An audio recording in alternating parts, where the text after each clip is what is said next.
This video is for Black pastors. I'm going to connect the dots on some things, and I want you to be talking about these things to your members.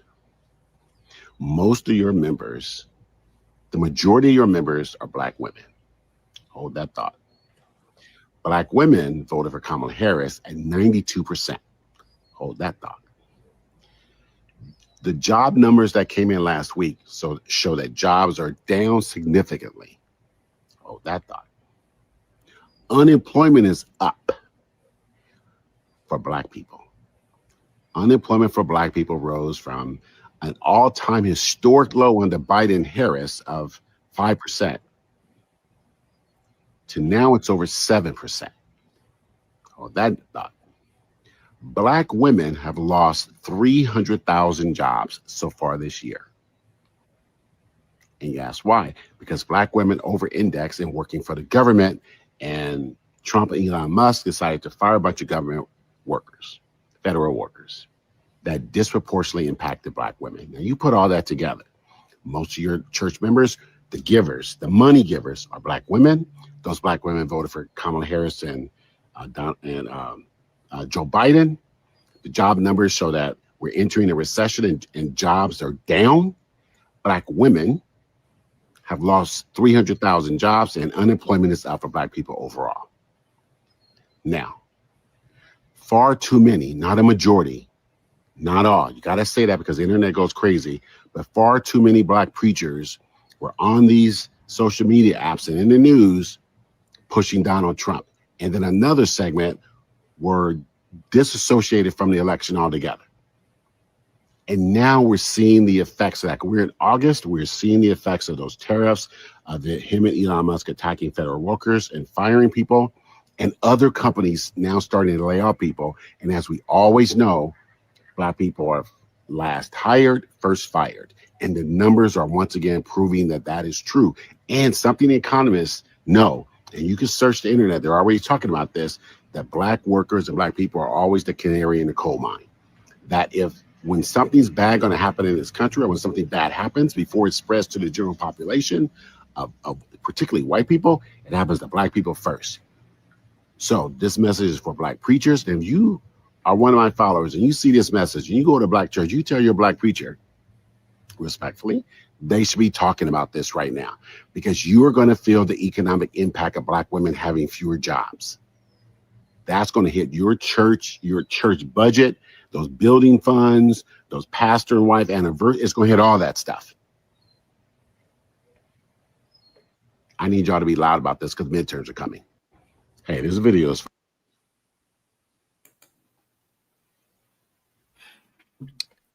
All right, brother. As you could hear from the brother in the video, there's something that certain people have talked about, but in my opinion, not enough. But part of the AI revolution, part of the tech industry kind of leveling off, and just part of, where we are as a society right now, a lot of people are losing jobs, particularly Black women. What are your initial thoughts about that? What do you think it means? What do you think, he's talking about preachers getting prepared and kind of advocating for the right things politically. But generally speaking, what do you think that means for our community? Well, I can't even go to it generally speaking. The comment down there in the comment section said he told me to hold about 17 thoughts, and I had about 17 throughout the whole course of that. So my first thought was, dang, OB, you only plan on playing one video tonight. We can stay. We can stay. I got some heat tonight. I got some heat. We gotta expedite our thoughts today. Yeah. So okay. Man. So here's the broad takeaway, and there's a lot of different ways we could parse the details of this. The broad takeaway that it seems as if he totally misses. At some point, you got to take your medicine. At some point, you have to take your medicine. And so oftentimes we on an individual level, as an organization, whatever you're talking about, you have put yourself in a bad situation. And if you're just holding up the house of cards, the longer you hold up the house of cards, the more dramatic the collapse is going to be. But nobody ever wants to just take their medicine and go ahead and deal with the situation. So you kick the can down the road. And typically anything you delay grows, right? You pay for something now up front on the front end, it usually costs less. When you finance things, you pay more because I have to pay less right now. So I would just pay it over time, pay interest on it. And so that's just exacerbated. And that's more that you have to pay off, at the end. You look at an amortization, table, right? You see that big number at the end of a 30-year mortgage. Like, wait, I thought the house was 400,000, 500,000. Why am I paying that much? Right? Because you're kicking it down the road. And so when we look at the fact that Black women are leading in job loss, we have to understand and dissect that Black women have a disproportionate representation for their jobs in that are subsidized by the government, right? As federal workers and state workers working for the government. And so I find it a very interesting through line between the fact that he's talking about the job loss of Black women, which we know when the government is cuts, right? They came in with Doge and said we're cutting things with the government and all that. And if Black women, a high percentage of their jobs are in that sector relative to, other people. I'm not saying they have more jobs in the government than other people, but of Black women, the percentage of Black women who work in government jobs is higher than the percentage of other demographics that work government jobs. Yeah. So that's going to affect them more. And the interesting through line is the government and the church, the government and the church, the government and the church. And so because of a lot of different factors, which we could parse and break down if you want to, but I think is understood by a lot of people, a lot of different factors, Black women on the macro have replaced Black men with the government and the church. I made Jesus, right? And I won't get into the racial implications of believing in a white deity. And I know everybody doesn't believe Jesus, Yeshua was white, but this I can't help but think of this thought that the government, which like a white male representation, has replaced Black men for Black women over the course of generations, and a white deity figure has replaced Black men for Black women, right? And then the connection here that is made is churches and government is responsible for this job loss. Well, but that's what you decided to depend on. That's what you decided to, have be your savior, your financial savior, the government and the church. And so I don't think the solution to that is to try to continue to prop that up. Maybe it's time to take your medicine, but people don't typically like to take their medicine when it comes. Yeah.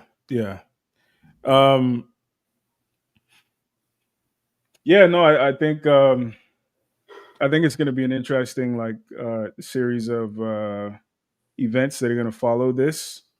Like in the white community, for instance, you saw the rise in what was it called, trad wives, right? A lot of white women got tired of feminism, because they were the pioneers. And they decided to go back in the kitchen. It started off as like comedy. Like first they were like, y'all fought for us to work 40-hour weeks and slave and, be stressed out. I want to bake a cake and be with my kids. And then like gradually they kind of started leaning more into that. I don't know if that's going to happen in our community, but to your point, which I think is a brilliant point, Black men have been replaced by the government and the church. And ironically, I think a big piece that people miss, because a lot of people criticize Black men for either not voting or voting for the Republican Party. And then a lot of people in the church criticize Black men for not showing up. But nobody ever like gets into the nitty gritty of why that is. You know, like a lot of black men, their experience in the church is observing their woman deify another man over them, another man that just says nice words, as opposed to the man who is the reason why you're able to wear your Sunday best. So, you know, our grandpas, our fathers, so many years of that, it kind of, and then, you know, obviously the personal rumination and questions, it gradually pushes you away from that institution or wanting to be a part of it. And then the government, I mean, we've seen how the Democratic Party has taken black folks for granted. But with women being more emotional and emotionally driven than men on average, I think they're not as critical as a lot of black men have become. So yeah, I think it's a great opportunity for us to like reckon, okay, why are these things the way that they are, and who do we actually have? Do we have the government? Do we have the church, or do we only have each other? Right. Um, at least I'm hoping that's what comes out of it. I'm being a little optimistic, but we'll see. We will see. Well, I would Go believe ahead. it. I mean, believe it that water finds its level, and sometimes it just takes a greater fall. It's. I think we're just at the beginning stages of that, Yeah. and it's scary, quite honestly, because until you hit rock bottom, I don't think it's rock bottom yet. Mm. I don't think it's rock bottom, even though the signs are clearly there. But as you had a brother in this video, he's interpreting the signs differently. Yeah. Right? Like evidence doesn't say anything. Evidence doesn't say anything. It's all about how people interpret evidence. And so two people obviously can interpret. We all had the access to the same evidence, you know, in the election, for instance, as you talk about, you know, black women were supporting Joe Biden and Kamala and so on and so forth. Everybody had the same evidence available to them. Of course, people were in different silos and, you know, had, you know, different algorithms exposing them differently, but everybody had access to the same evidence. People watched the same debate and came away with two different, you know, opinions. They watched the same ads. They watched the same talking points, the same rallies, and came away, the same news, and came away with different conclusions on that. And so in this type of scenario, the way he's interpreting the evidence, it seems as if he's clearly insinuating, see, should have been rocking with the black women, you black pastors, that you should have been more on the Kamala Harris train. Black pastor, it's about to hurt your pockets now. He's interpreted evidence as, you know, hey, see, this is what we should have been doing. See, like in sports, right, there's this concept of like never accept something in a loss that you, in a win that you wouldn't accept in a loss, right? Like winning masked deficiencies. You didn't play well. You were missing assignments. You were doing some things that aren't winning ball, but we got the win anyway. Right. Well, you still better address those issues. So when the economy has been propped up artificially with credit, with stimulus, with COVID, it's been propped up. You're winning anyway, but you're not playing winning ball. It's not playing winning ball for us to not come together and be cooperative and build families. When has that ever been winning ball for building society and communities? But we're winning. And so we didn't address things. We were accepting things in wins that we wouldn't accept in a loss. But now that we're actually starting to lose, instead of saying, wait a minute, we actually been playing bad ball for a while. We better start looking at it. People are looking at it like they're not seeing the actual lessons from the loss until you get into a really, really deep losing streak. So that's what it's going to take. It's going to take a deeper losing streak, more than likely, unfortunately. So you don't feel like we've hit the bottom yet? Oh no. I think we're careening toward it at a very fast rate, and some people see it, and some people are being deluded by hoping. Like hope isn't a strategy. So some people are deluded by they just like, I hope things get better. they don't realize, no, you're headed at 200 miles per hour toward the ground without a parachute. So that hard impact is coming. Okay. So the next two videos are kind of in reference, kind of recapping our past three conversations. I'm gonna play them real quick, and then I want you to weigh in. Can't believe I would never get married. First things first, you're telling me to be banging the same. You are the one who said men are polygamous. It's in their nature and men cheat. True or false? True. Good. So now first you're telling me I'm supposed to be banging you solely by yourself. Number two, I'm going to work, all right? I'm coming home with pocket change. I'm paying the rent. I'm buying the clothes. I'm buying the food. I'm paying school fees for these stupid kids who took your IQ and they're spending my money. Pretty privilege is a thing. You just received $2,000 the other day just for sitting down. What you doing? Please. Are you angry about that? No, I'm just telling Are you facts. angry about that? I'm telling facts. Because no, that's because I have a feminine. You know, if you had No, please, I'm not you the just example. said- I am not the example. Wow. I don't like where it's going and I'm not the example. I was a man.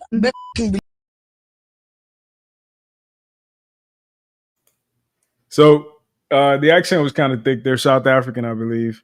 But basically, her point was if she was a man, she would never get married.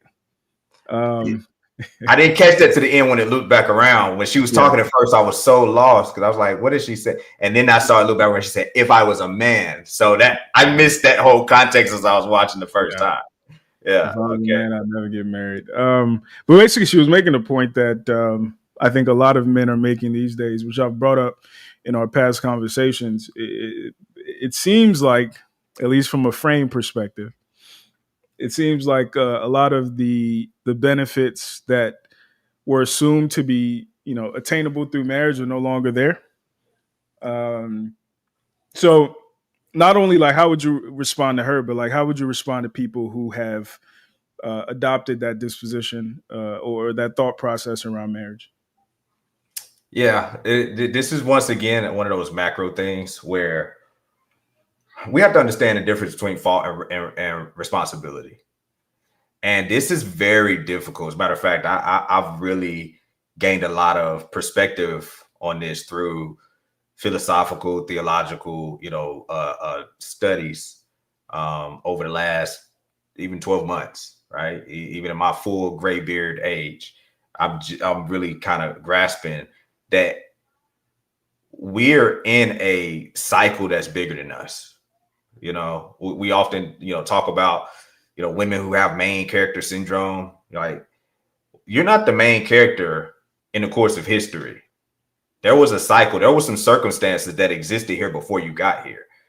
And that may not be your fault. And so I hear in a lot of these podcast conversations when one person is trying to have a conversation about responsibility and another person is having a conversation about fault and they're speaking past each other. Mm-hmm. And so, no, it's not our fault that this is the current state of the situation. It's not our fault that women are behaving a certain way on the macro. It's not our fault that we were, because generations passed and, not being able to overcome some of the opposition from opposing forces of oppression, that we're in this plight that we're in. It's not our fault. But it's our responsibility. If we're saying we're men, it is our responsibility to educate ourselves and operate with wisdom and skill, which have some synonymous nature. Wisdom is skill. So how do you skillfully properly assess the situation, right? You have evidence which says nothing, but how do you interpret the evidence? And then look at the chessboard and see, well, what are all the available ways to move and get yourself out of it? And so there's a micro element to that, and there's a macro element to that. And to me, you address the macro through the micro, right? Each one, reach one, teach one.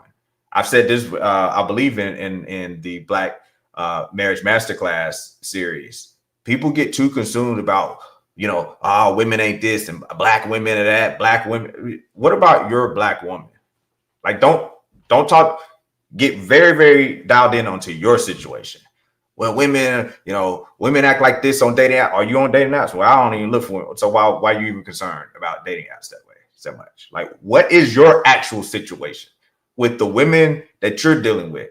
And get hyper focused on creating your reality. And if you can't create and rule your reality, like, what time do you have and what sense does it make to be so inundated with the macro?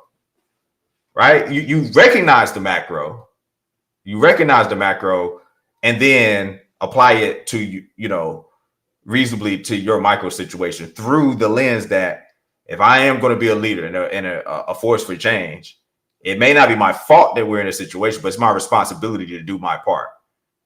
And so that's what I would encourage our men to do, is have a sense of responsibility for something bigger than themselves, a sense of responsibility for a community, not ignoring themselves and being irresponsible toward themselves, but definitely thinking more than just themselves. Yeah, no, I think that's a good point. Before I elaborate on that, I want to play this video because I think it would help kind of make my point.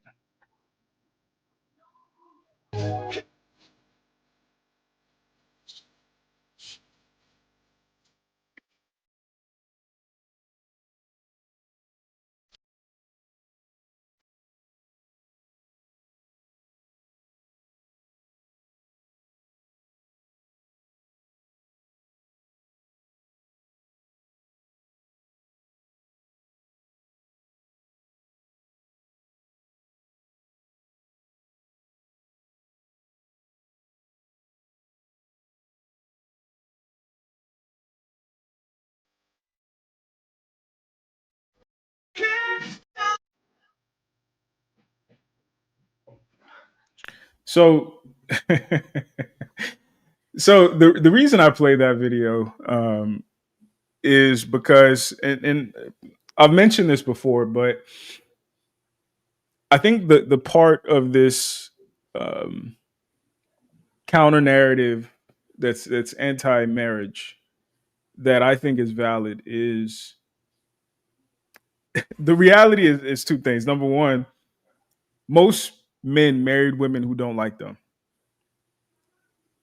Number two, most depictions of marriage in popular culture are uninspiring, right? Like if you look at movies, it's always the movies and even TV shows. The dad is always like intellectually inferior to the mom, right? Even cartoons, Family Guy, The Simpsons, American Dad, etc. The list goes on. The depiction of marriage in a Western context, in particular, is whoever he was before he got married. He is a neutered version of himself now. He is an emasculated version of himself now. And the testosterone conversation is there, which we'll get to. That's kind of the frame of this conversation. So I think a lot of young men have seen this. A lot of young men are also considering the the reality of the dating pool now and the lack of enthusiasm around what women are offering in return for our commitment.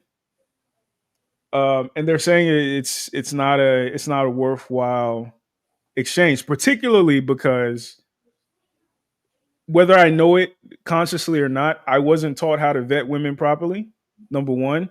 Number two, I don't have the resources, the village, the community to help me vet women properly, because even the community a lot of times defers to the narrative that the woman is good, right? So even my mom can't really tell me the truth. My sisters can't really tell me the truth because they might be worse than her, right? So if I know all this consciously, and then every single depiction that I see is just like the video that I played, she really don't like you, right? She's tolerating you because you put a ring on it or whatever the case may be, and then you see the examples of the women who end up cheating on their husband and then taking half his stuff and then moving the dude in that she was cheating with into his.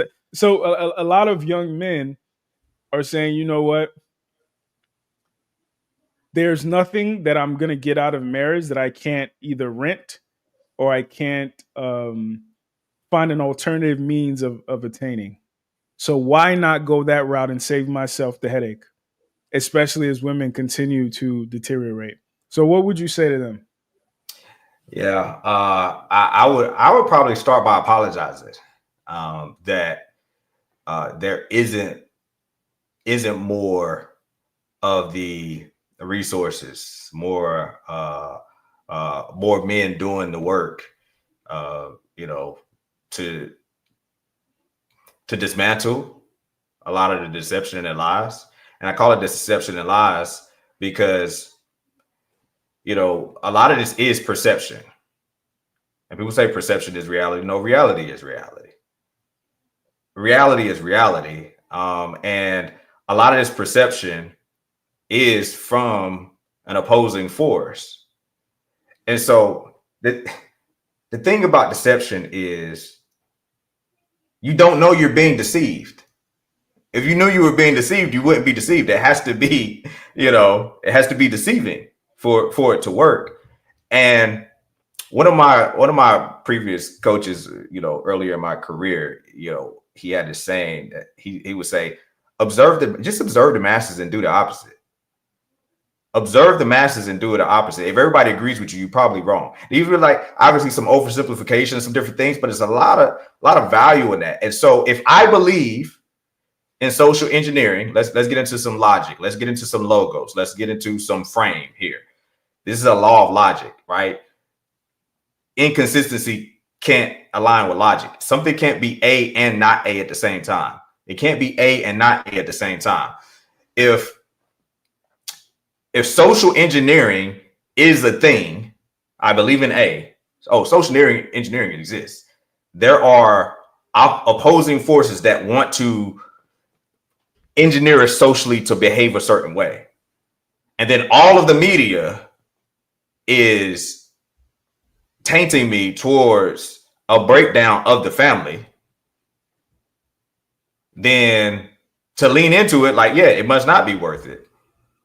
Those two things can't be cohesive. You can't both believe in social engineering and believe that all of the media is portraying it this way because they want to put you up on game. Because they want you to, avoid that. There's a reason, right? And then when we get into further logic and we actually start looking at the numbers of what happens, when it breaks down, the family unit, right? When as we started to show, when Black women abandon, their men and instead lean on the government and the church, right? What's the end outcome?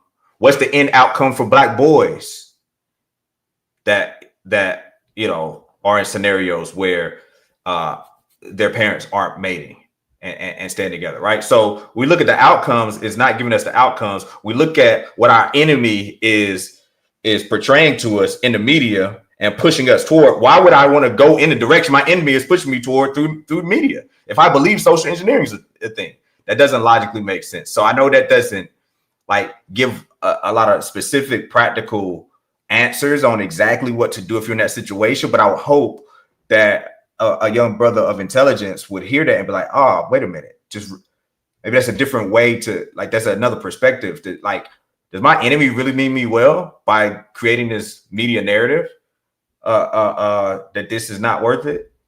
Does my enemy really mean me well by trying to drive a wedge between us? It's my enemy. So do we want to just throw our hands up and say, you got it, you won? Okay, cool. If you bow, I respect it, but know what you're doing. You're giving up. You're throwing in the towel against the enemy. And I'd like to get there, but I'd love to hear your thoughts first on even as the disdain in the faces of these women, I think that's it's like a macro indication of what's going on, but it's all down to a micro. Like I as Cam Newton said, to his detractors recently, we cannot relate. That's a micro problem if your woman deals with you that way. Some micro situation, probably some some testosterone issues or Sassy Man Apocalypse type issues with that. So I don't know, man. What if you were a young man and you're hearing that type of response? Like, what do you think even the reception is to, before getting into like just the practicality of what, man, just tell me what to do, just of sparking a thought of like, wait a minute, let me read the board from a different perspective. Do you think that's even receptive to young men? Before that, I will say one of my notes is she don't like you. Like one of the subtexts or the bullet points that we're going to get to is she don't like you, and then another bullet point is she doesn't like men. Right. So I think in response to what you're saying, the reality a lot of men are finding in our community in particular, media narrative aside, is most women don't like men. And most men with women aren't with women who like them. Right? So a lot of the experiences these men are having that's led them to being more receptive to the media narrative, or being more even nihilistic in their pursuit of love and family and all that good stuff, is like it's being supported by their lived experiences, and not just in love and romance. Like I remember it was one brother, he reached out to me and he told me about a particular day he was at Home Depot, and he was returning something or checking out, I can't remember, and he observed how the black female cashier was with the white man who was in front of him. And when he got up, her entire attitude changed. Right. So a lot of times, like, we talk about Karens, for instance, being like the Karens being the Karens. I was trying to think of something else. Karens being the Karens of the world, but oftentimes we don't talk about like what are black men's lived experiences with black women just out in the world with no romantic context. Being the Karens. Right, exactly. With no romantic context, with no because I think we automatically assume that these bad experiences are only under the context of you picked the wrong woman and now you're dealing with the consequences. Nah, brothers are talking about like the cashier at the store. They're talking about the women at networking events. They're talking about their female coworkers. And I think it has a lot of merit. And even the brothers who understand the context of why a lot of women in general don't like men, and a lot of black women in particular don't like black men. We're human, right? It's still a tough pill to swallow. It still will affect you, particularly if you're coming from a context where you begin to realize your own mother doesn't even like you. She loves you, but she don't like you, right? You remind her of your dad. You remind her of every man she's ever met, or whatever the case may be. So yeah, I think it's a tough pill to swallow, and I think acknowledging this for a lot of young men is step one. But step two, like, they're also going to need those like practical strategies. Okay, how do you conceptualize the fact that she doesn't like men, and not take it personal? And then how do you navigate that? And how do you then find those diamonds of black women who do exist, but are few and far between, unfortunately, that you could reinvigorate your desire for your ideals around family and longevity and marriage and the whole nine. And that's unfortunately, that's not the message that's being sent back.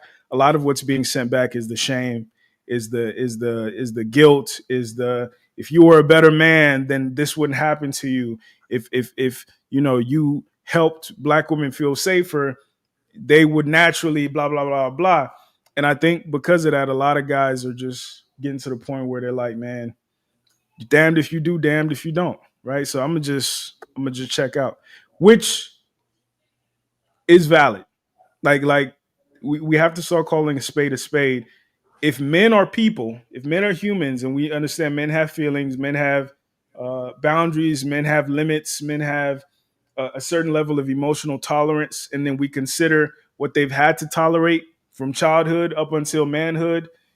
We consider the fact that some men actually, despite that, those burdens have still made something of themselves, and we're asking them to tolerate more for the sake of, in a modern context, not much. It gets tricky. Yeah, so I'm with you in a lot of that. And is right there at the end where you said asking them to tolerate more. I think in saying be a better man is actually saying tolerate less. So maybe we need to clean up our communication to them, because it does ultimately still start with self. If I'm going to have ultimate responsibility, and I just get energized, right? And this may be just a practical first step, perspective shift, a practical tactic to start with is taking radical accountability and responsibility. See, and this doesn't feel good. This doesn't feel good. The truth of the matter is, in doing all of this, there's going to be a lot of wax on, wax off. There's going to be a lot of wax on, wax off. There's going to be a lot of paint that fits. And I might be dating myself, right? For the Karate Kid, right? The Daniel son, he wants to learn karate. No, teach me that. You beat those dudes down. That's what I wanted to know. I said, wax my car, wax on, wax off. I can't even see the connection from this to doing the martial arts, right? And Daniel's son, right, in the original Karate Kid, right, was getting beat up by the other kids from the other dojo, right?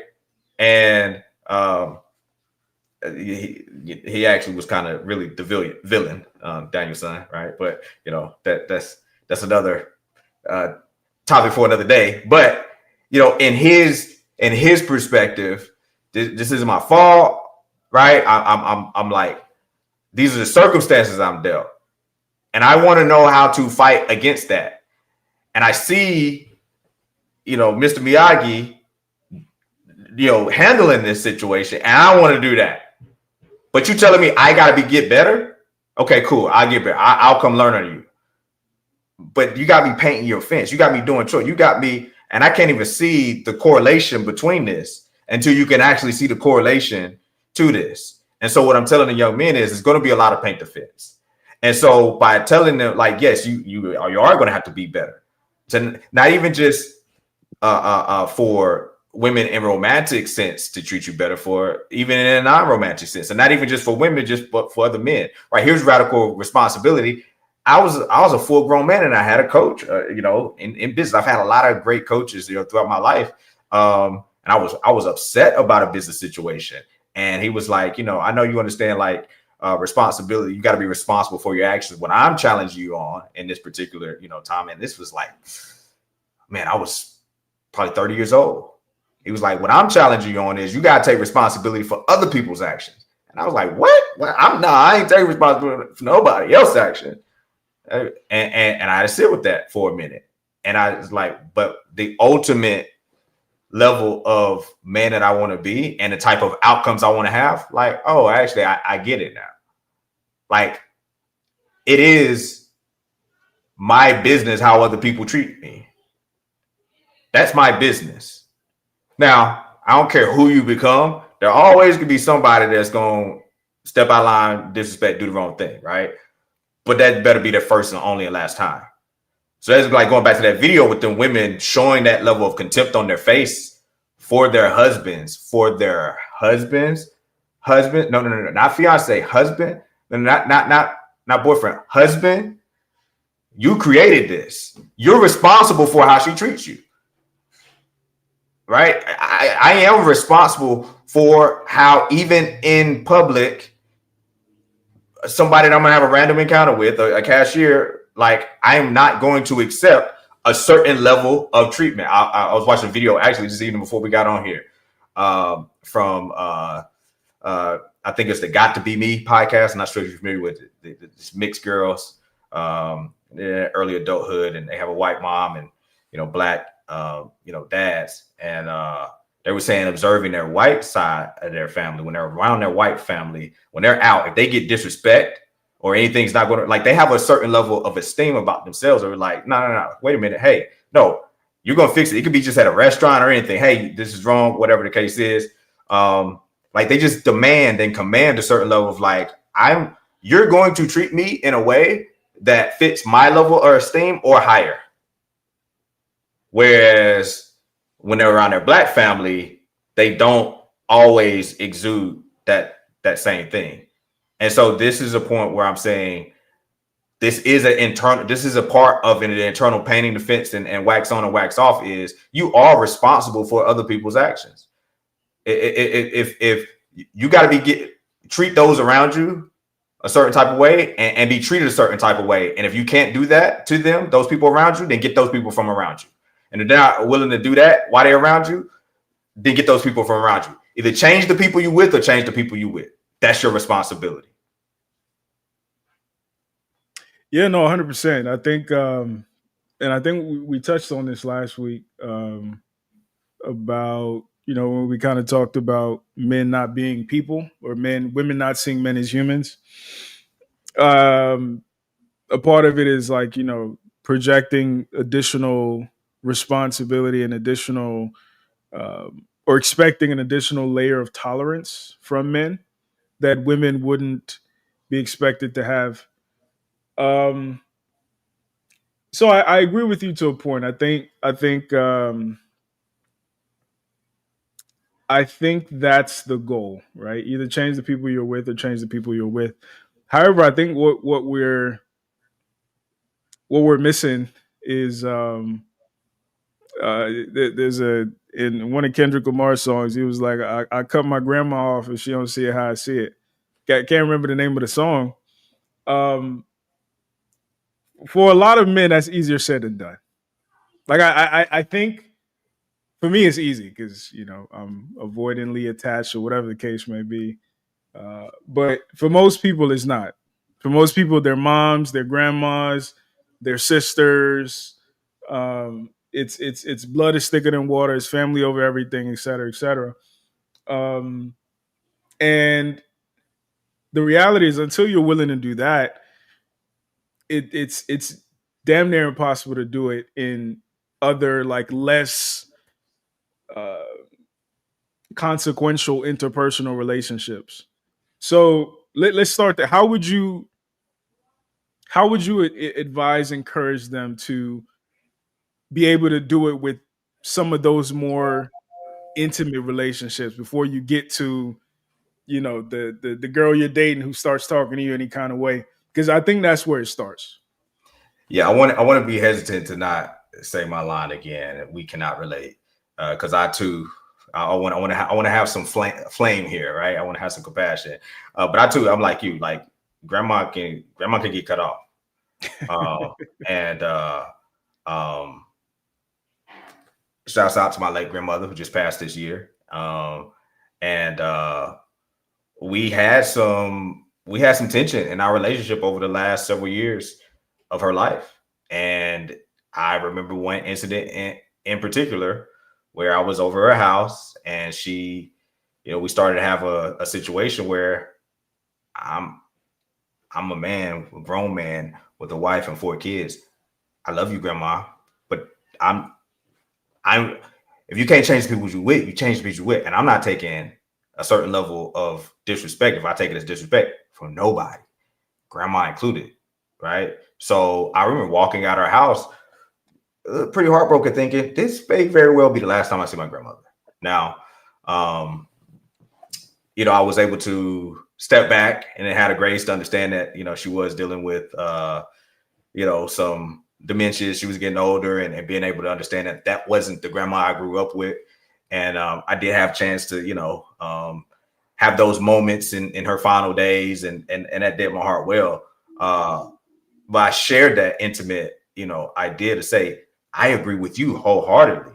If you can't do that with those closest around you, mama, auntie, sister, grandma, anybody, if you won't maintain the frame of having a certain level of esteem, because this is where we're getting at, and this is where I'm saying it's an inside job. So I see people in the comments talk about, oh yeah, let's blame black men. It's not a blame black men. And if you're interpreting it that way, put on some different ears and listen to what I'm saying. What I'm saying to you is, you can sit around and cry about it on the internet and get mad at everybody, or you can take personal responsibility and say, I will not allow somebody to treat me with disrespect. I'm not going to allow it. Right. And that is personal responsibility for other people's actions. I don't care who you are, mama, and you have to have a certain level of esteem. And that's an inside job. That's inside work that you have to do. So yes, you have to do work to change how people around you treat you. And if you're not willing to do that work, and if you're not willing to take that perspective of responsibility, then live with the consequences and the outcome. Live with the disrespect from your auntie and your mom and your sister and them there. Live with the disrespect from women in your spaces, and just be upset and be online complaining about it. Or come up with a different solution. The solution I would have is have a certain level of respect and esteem for yourself. Start working on your internal value, your internal esteem, your internal self-image. How do you view yourself? Start to do that inside work of painting the fence, of wax on, wax off, and then see how that starts to manifest changes in your outer world. The more inner work you do, the more outer results you have. Before we move on, because after this, I really want to dive into the whole declining testosterone. And for those of you guys wondering, if you're looking at the thumbnail and you see Mark Lamont Hill and what's the rapper's name, Joe Budden and Amanda Seales, I'll get to that. I think they help illustrate in different ways. They help illustrate some of what we're going to touch on today. Here's what I'll say. So, part of what I've realized helps me articulate certain things in a way that I think connects with people is the fact that I've had to deconstruct a lot of my own programming and a lot of my own MO. And as an example, I haven't talked to my I have two sisters. I haven't talked to the one after me because I'm the oldest. I haven't talked to her in probably, if it's not 2 years, it's going on 2 years now. And it was for the reason that you said. There was something she did that I found so disrespectful that I'm not going to say it was unforgivable, because I think that's a bit dramatic, but the fact she didn't apologize to me was what was unforgivable. And because of that, I decided to go no contact. But what I had to realize, what I had to deprogram is initially, so I'm one of those people, whenever I get mad, I get quiet. Like people call that avoidantly attached, or whatever the case may be. I think what a lot of people don't realize is part of the reason I get quiet is because, number one, I'm trying to choose my words carefully, because growing up with my mom, if you say the wrong thing, she's either up in arms or she's crying or whatever. Now you're the devil, or whatever the case may be. So I get quiet, number one, to choose my words carefully. And number two, this is something I realized more recently, is my reflex is to immediately invalidate my feelings. So the second reason I'm quiet is because I'm debating myself in my mind if I am if I am valid in the way that I feel, if I have a right to be upset. Right. So another reason I'm good at talking to people or debating or whatever the case may be is because I do it to myself. And I think part of that is the male reality, kind of like we touched on last week. You don't have the right to be upset. You don't have the right to feel any type of way. Now, people are even calling into question your sexuality. You're sassy, right? But the bottom line is, men are, back in the day, people would say, kids are to be seen and not heard. Men are to do and not feel, right? Men are to do and not feel. And, so as I work through, okay, I'm valid in this feeling. Then I had to like go a step deeper and say, okay, I'm not actually angry. What I am is either sad, disappointed, afraid, et cetera, et cetera, et cetera.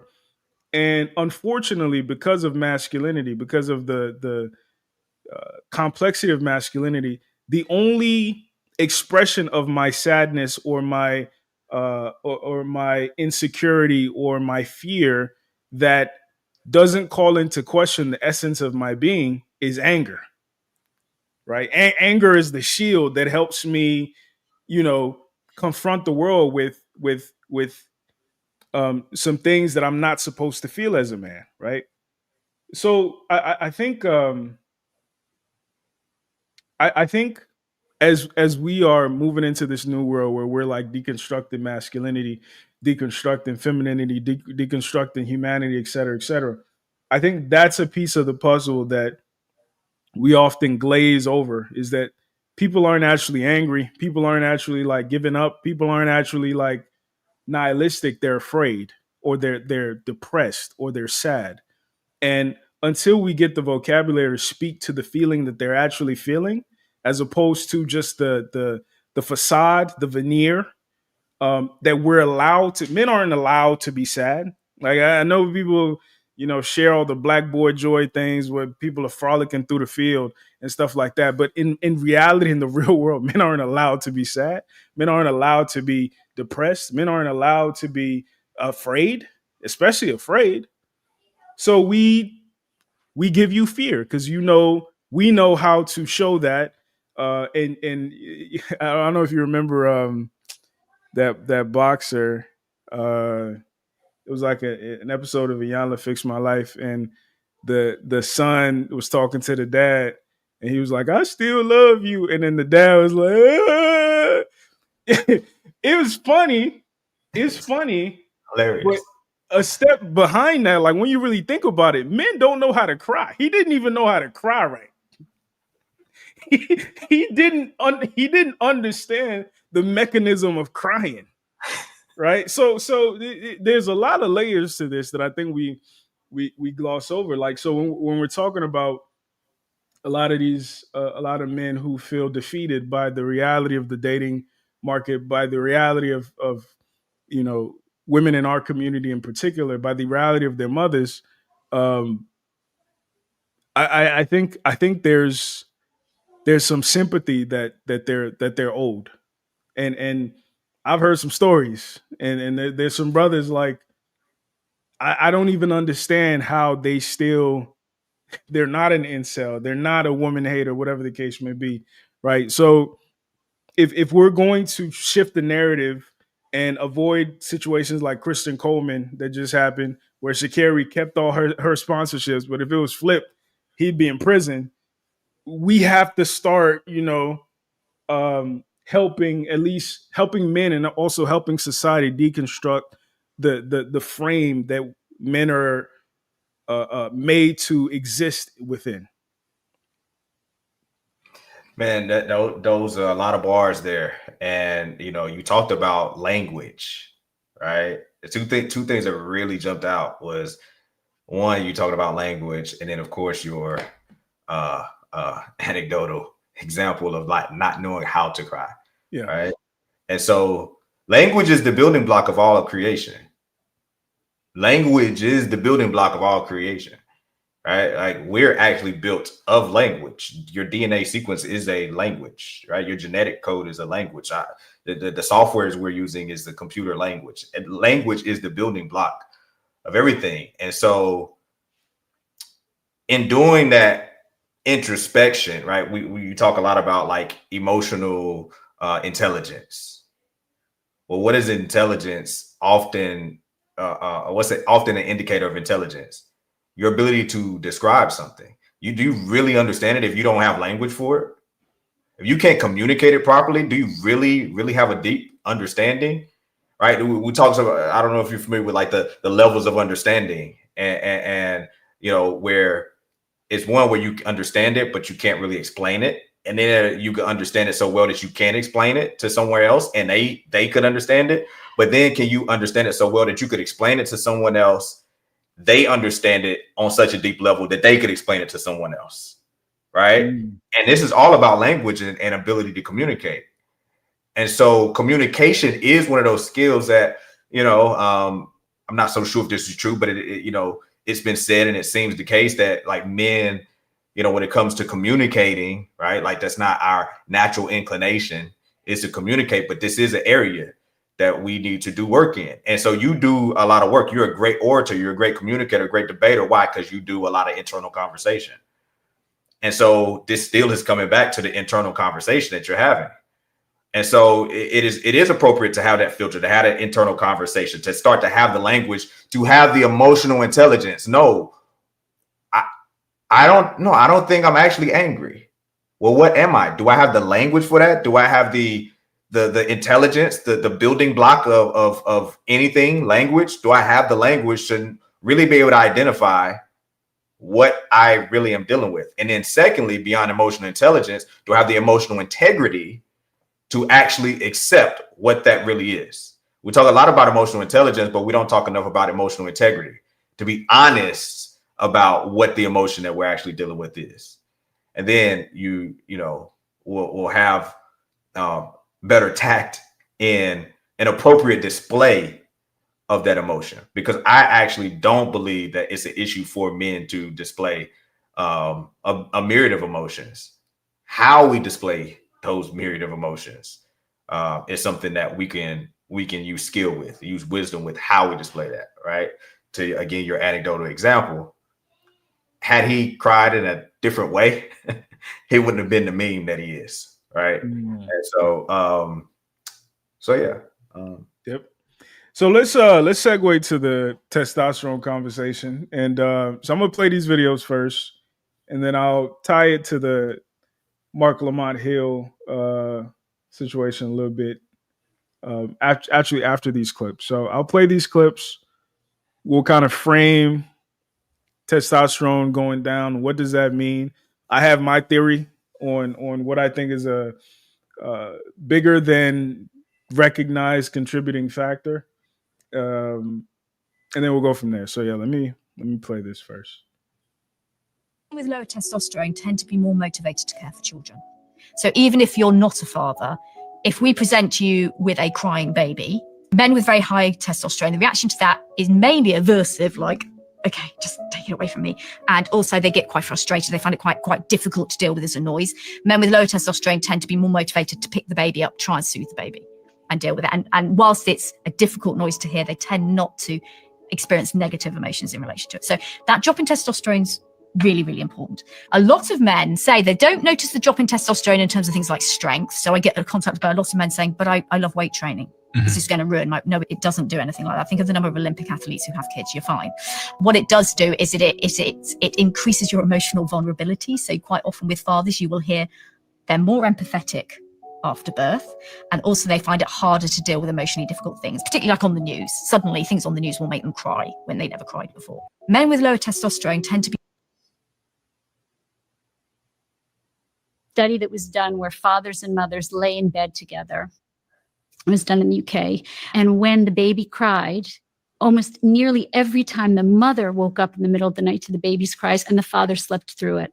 But when there was, when there was a rustling of leaves outside the window, the fathers woke up and the mother slept through it because of the predatorial threat. We are wired. We are mammals. We are not better than mammals. We are mammals. And mammals have been doing this for thousand for millennium.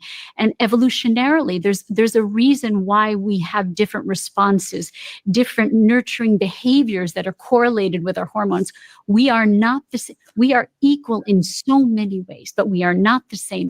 There was a study that was done where fathers and mothers lay in bed together. It was done in the UK.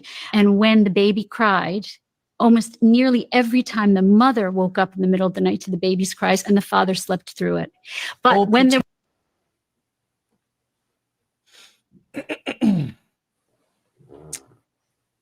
All right, so the reason I play those 3 videos, like I said in the beginning, the large picture we're trying to paint is, you know,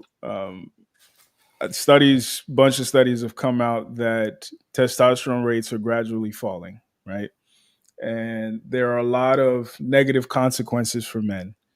I think, you know, men today have lower, like not even half the testosterone of their grandfathers.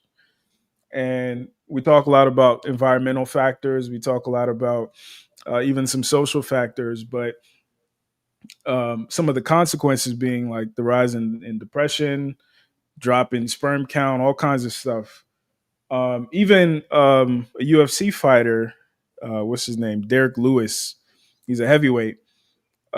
He did a testosterone test, and turns out his testosterone was like in the 300s, like it was super low, right? So there was initially people thought testosterone correlated with strength, but it's not a 1-to-1 correlation. What it does correlate with 1-to-1 is aggression, is uh, libido as well. Aggression and libido are some of the 2 most consistent things that it correlates with. So the reason I play those 3 videos, so the first video, she talked about how men with lower testosterone are more willing, likely to, enthusiastic about, better suited to care for children. The second video, she talked about how evolutionarily speaking, even though men will sleep through a baby's cries on average, we won't sleep through like a rustling of leaves outside when our autonomic response is triggered and we need to fight or flight. Men are better suited for that evolutionarily. And then the third video was of a woman documenting the leers that she gets from men. Now, part of what I wanted to show was kind of like the Faustian bargain, because I think we only talk about either the positives of testosterone or we only talk about the negatives. But the reality is the Faustian bargain. Like, things come with positives, come with negatives. Things come with negatives, sometimes come with positives. One of the positives of testosterone is it's the life source of men. It's the fuel of who we are. At least it's been for millennia. One of the negatives, it makes us apathetic. It makes us horn dogs who can't control ourselves. It makes us aggressive. All these things that, when channeled properly, like has been throughout history in wars and in industry, it leads to productive outcomes. So now we're going to have to kind of come to terms with what is it going to mean moving into the future where men are not as testosterone rich as they once were. So what say you, brother? I say we have to be very, very careful at how we interpret evidence and information, and what we acquiesce to as a result, right? Acquiescing to the idea that if we are to have a certain level of testosterone, that we, for somehow can't control that, right? There's contributing factors and determining factors, right? Like, it can contribute to higher levels of aggression. That is not an excuse for it to be not controlled. It's just a higher level of responsibility. With great power comes great responsibility. And so, we certainly do have a testosterone crisis, really, through environmental factors and some of it that, probably is engineering. I got a bit of conspiracy theorists in me, right? What they putting in the foods. But really, when you think about the only thing that could topple an oppressive regime, whether you think that's like, national or global, if there's global forces that want to control people, the only thing that's going to overcome that is men of means of aggression, testosterone, masculinity. That would be the number one threat to tyranny. And so who would be at the attack? Right? The men, the boys. That's where the attack would be at. We can see this all throughout, ancient times, throughout, history, throughout literature, throughout theology, right? Kill the boys. Because the one that's going to rise up is going to come through the boys, right? It's going to come as a man. And so we have to really embrace and understand that like it is absolutely needed, because while all those men that were leering and were being, on that weirdo behavior, if they wanted to jump off and do something, that woman recording, she was more likely than not going to be at the mercy of those men, unless another man were able to step in. And so, I think patriarchy, right, and more so the Faustian bargain isn't that, well, if men have this type of aggression, right, men are the problem. Well, no, those men are the problem. And the solution is men of equal or more aggression that have control over that aggression.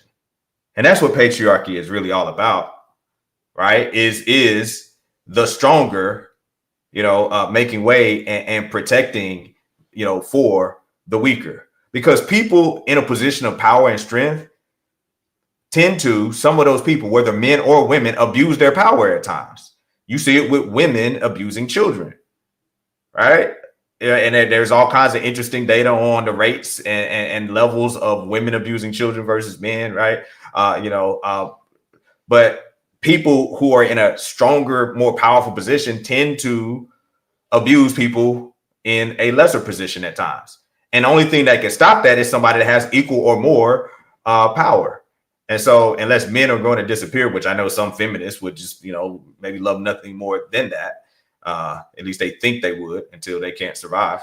The answer to men with higher levels of aggression and the problems that it could potentially create is other men with at least as high testosterone and aggression, because that's the only counterbalance to that. Just those men that know how to have power, which we've talked about before. Power is just strength under control. Yeah, I think, and I brought this up with you before, but I think that the falling testosterone rates, I think it's nature and nurture. I think it's both. I think the nature is, the I guess you can call it nurture too, but like the chemicals and the plastics and all that good stuff.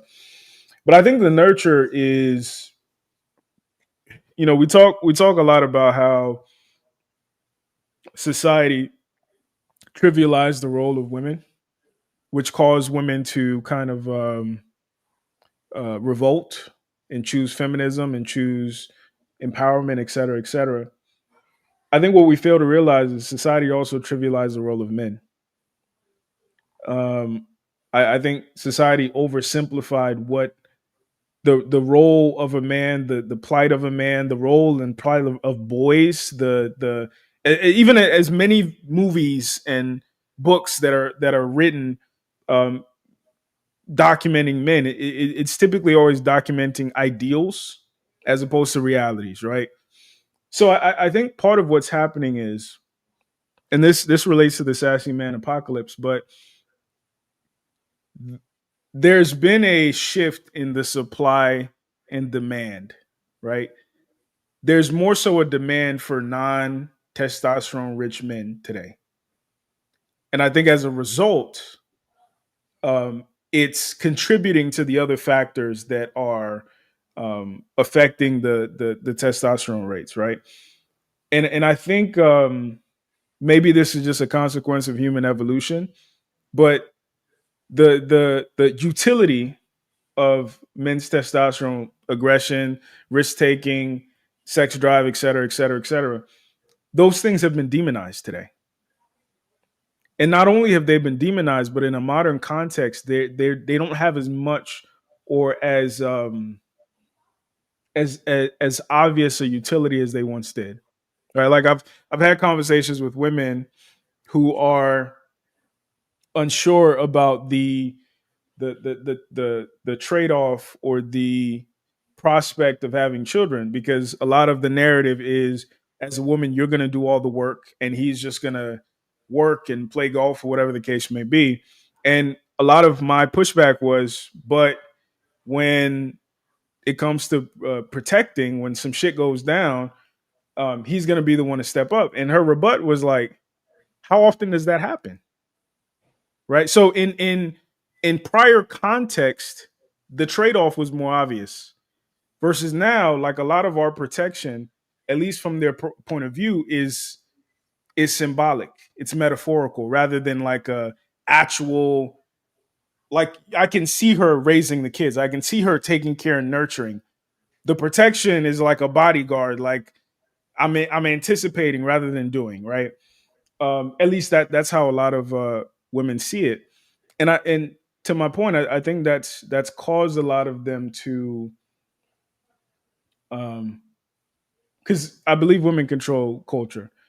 It's caused them to emphasize, to champion a certain type of masculinity that is not inherently testosterone rich masculinity. And as a consequence, what's his name? Freud talks about natural selection. I think testosterone heavy men are being weeded out. There's no place for a testosterone heavy man in today's world. And that's the reality. So as we talk about our grandfathers having twice the testosterone as we did, our grandfathers could not exist in this world. They'd be in prison. they'd be in prison, right?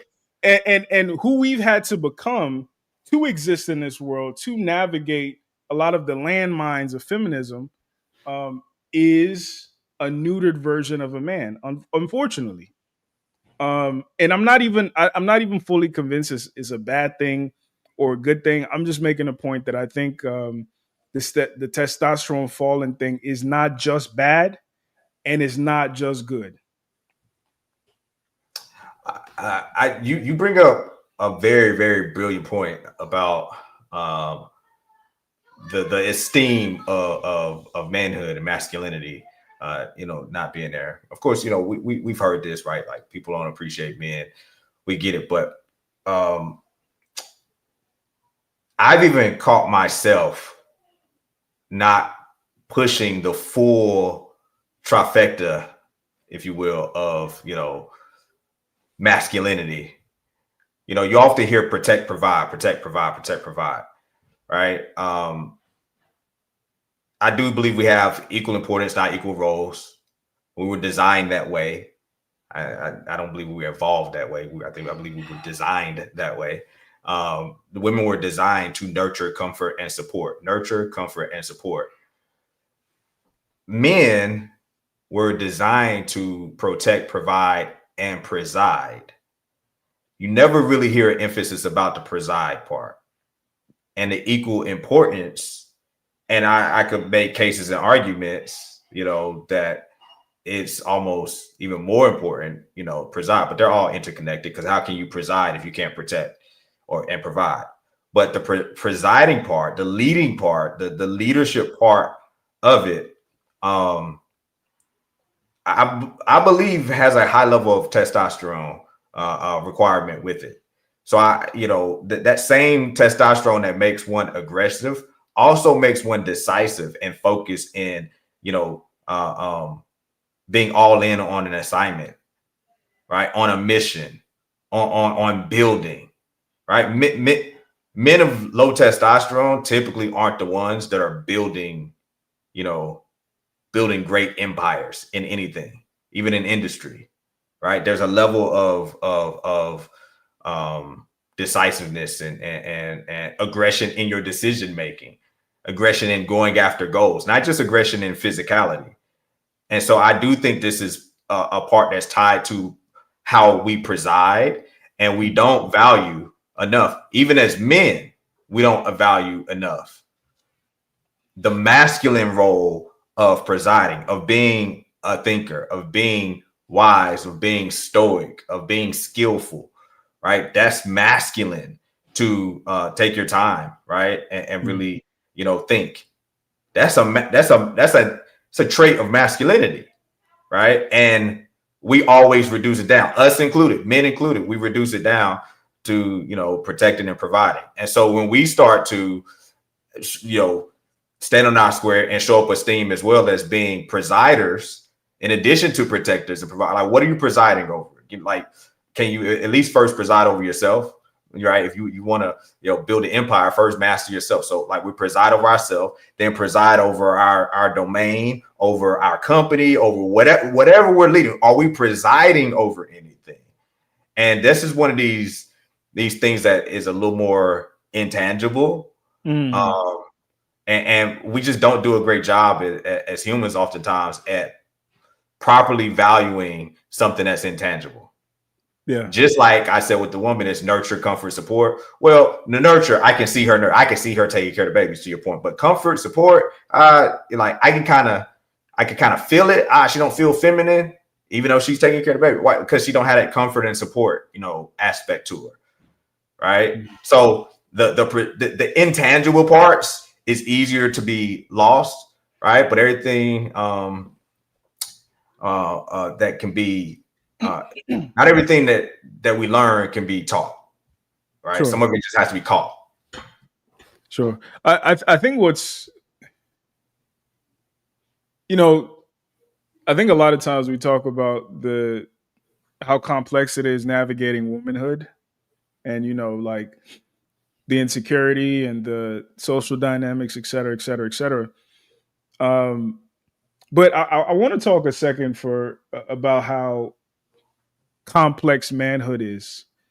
And the reason I say that is, if you're familiar with Niccolo Machiavelli's The Prince, in the book he talks about basically how to become how to gain power and keep power as a monarch or as a diplomat, et cetera, et cetera.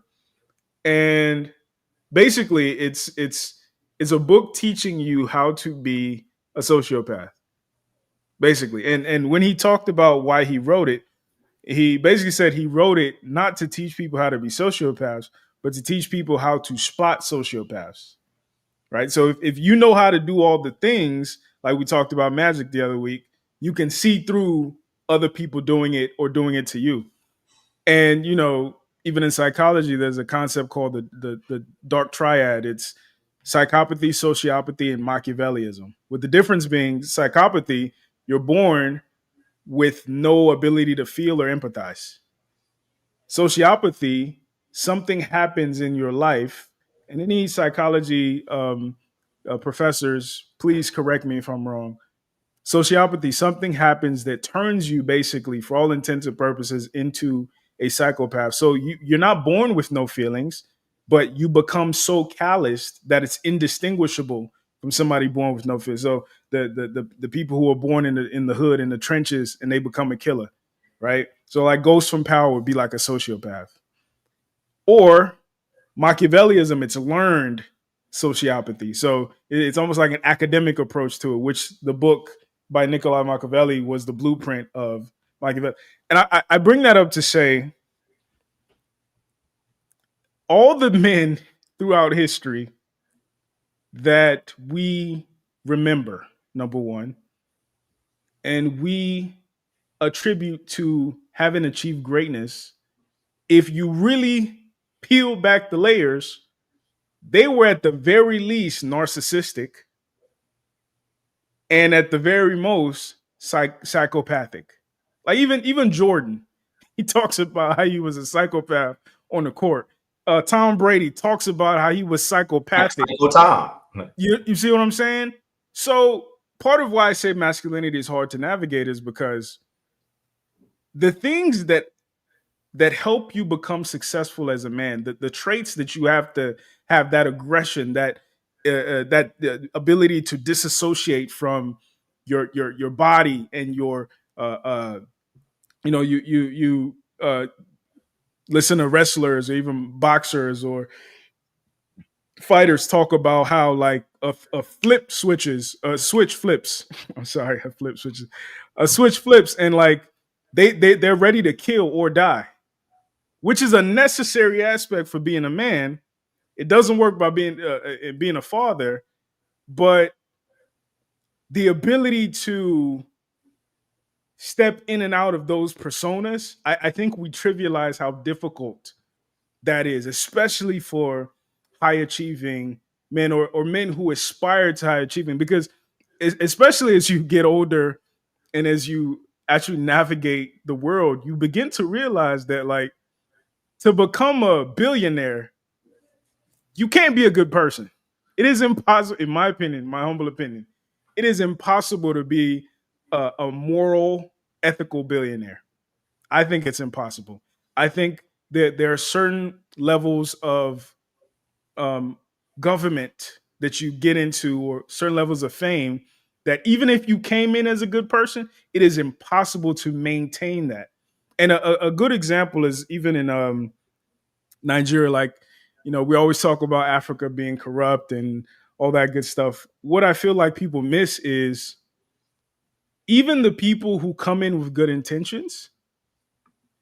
Let's say me and you work somewhere, right? And you've been taking a little something on the side, you know what I'm saying, because you're not paid enough, whatever the case may be, which is the case for a lot of police officers in Nigeria. And then I come in, Mr. Goody Two Shoes. I'm like, no, guys, we're gonna do it the right way. What's gonna happen to me? Because if I get my way, you're out of a livelihood. If I get my way, you look bad. If I get my way, you are unable to maintain the status quo. So you have two options basically. Either you eliminate me or you corrupt me. You figure out what I like, whether it's women, whatever the case may be, and you get something over them. That's why a lot of like secret societies or even fraternities, part of the initiation process is humiliation, because they want something on you to keep you in line, to keep you humble, right? So I say all that to say, a seldom discussed part of navigating masculinity is simultaneously having to be a monster and a prophet. And I don't think enough men talk about it generally, or uh, prepare boys for the reality of what it means to actually be a man, and some of the ways you have to sacrifice your humanity to do it. I think it's hard for us to prepare boys when we're still trying to prepare ourselves for that. You talk about it being trivialized. I go further and say it's altogether ignored. No, scratch that. I'll take it even further and say it is actively opposed. Exactly. This is when we're saying things about masculinity are toxic. That's what we're doing. Right, we're talking about those elements of the high levels of aggression. You have to actually, I believe that's in all of us, right? And we talk about men that are high achievers. Say again. I ain't a killer, but don't push me. I ain't a killer, but don't push me. Right? That's, man. When you see like these different shows, I don't know. You might be too young for this, but you into art and movie. This is a classic. Oz, what Beecher? Yeah, no, but the accountant, he's in jail on the white collar crime. But by the end of that thing, he done turned into somebody different because he's still a man. It's in there. It's in there in all of us. And so obviously some of us have a higher natural inclination toward that than others, higher propensity, for it than others. Even some men that are in the alphabet community, right? You think, yes, and then you ever seen one of them? Don't play with them. Like, you know, like, hey, don't play with them boys, man. right? I would never fight a gay man in my life. Right? It is a lose-lose. And the Transformer base came in the force when you was about to fight Aaron on that show. Yeah. Right. Even what's his name? The dude who just I think he just got kicked off of the Raiders.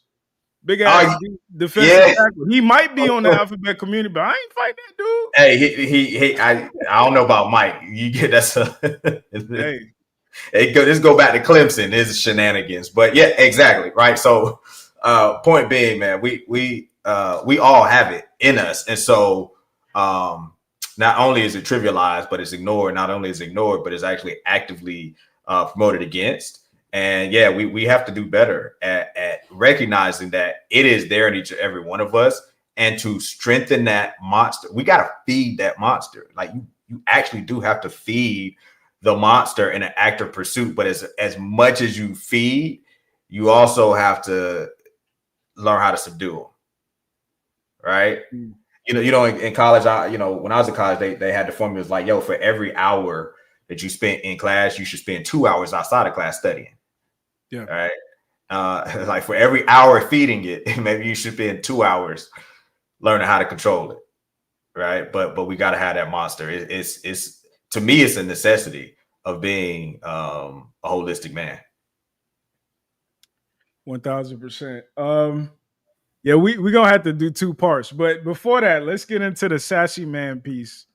I think part 2 is where we'll go into like she don't like you, she don't like men, all that good stuff, because I got some clips for that. But like let's go into this one right here.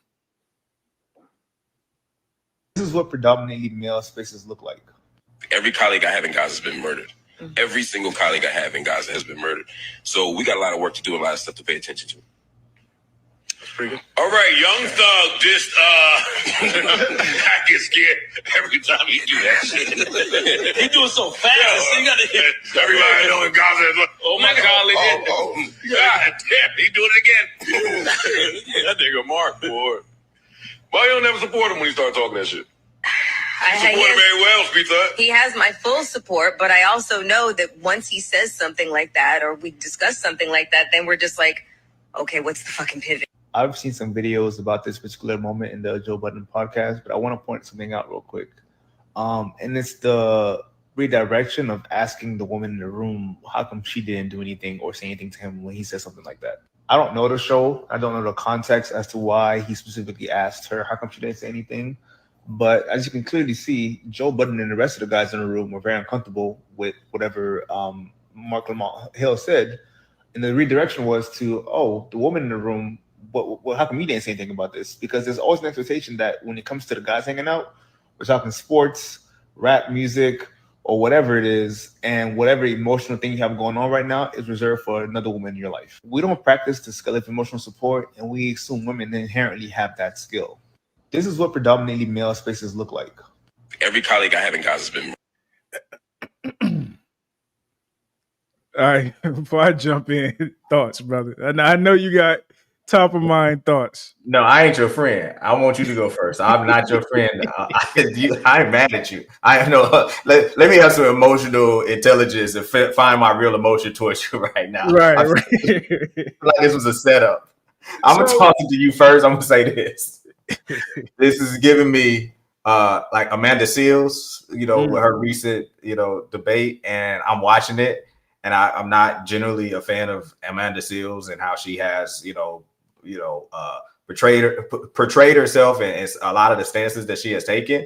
And then I'm watching this and I'm like, dang, y'all making me, I'm mad that you making me be on Amanda Seals' side. So my take is kind of very similar, but I'm gonna let you go first. Somebody said moist.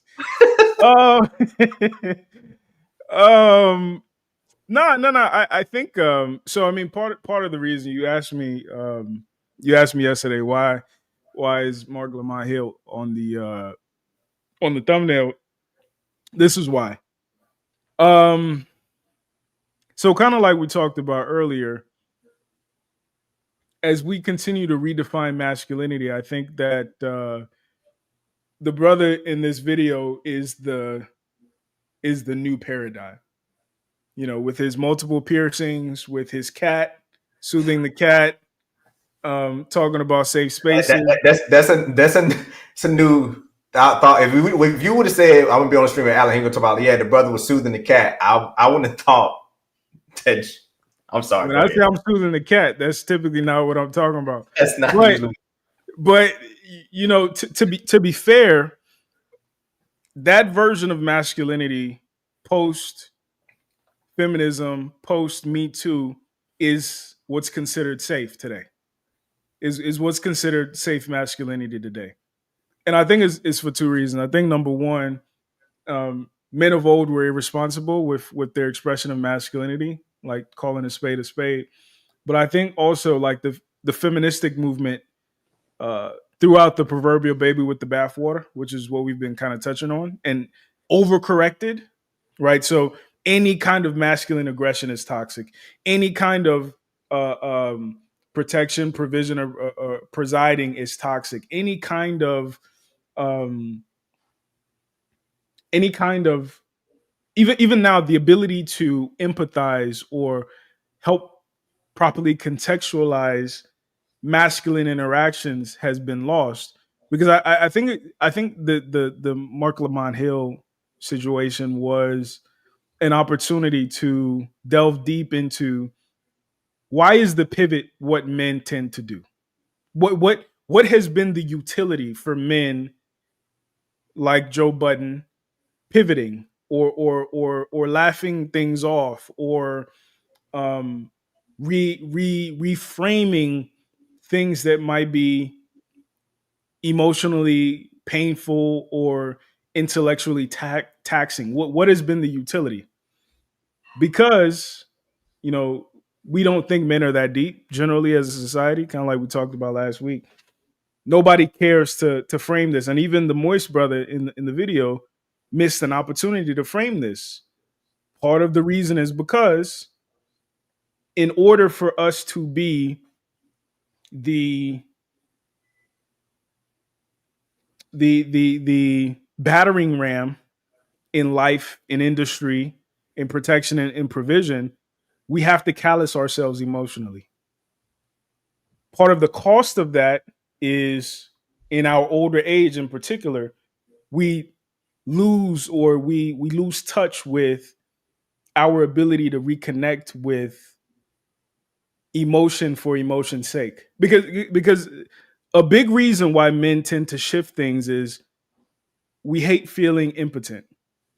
And when we're talking about something like Gaza, when Mark brought up the point about his colleagues having died, if I can't say, all right, we about to go over there, boom, boom, boom, as a man, I kind of don't want to talk about it.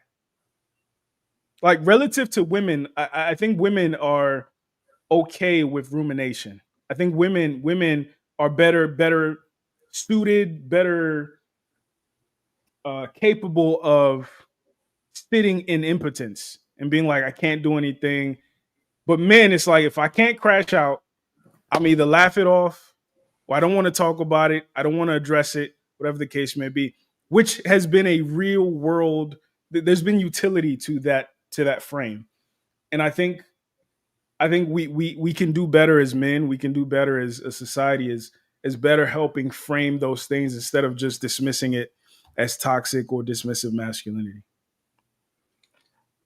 So I think you are absolutely right in much of what you said, and also some of it is misapplied here.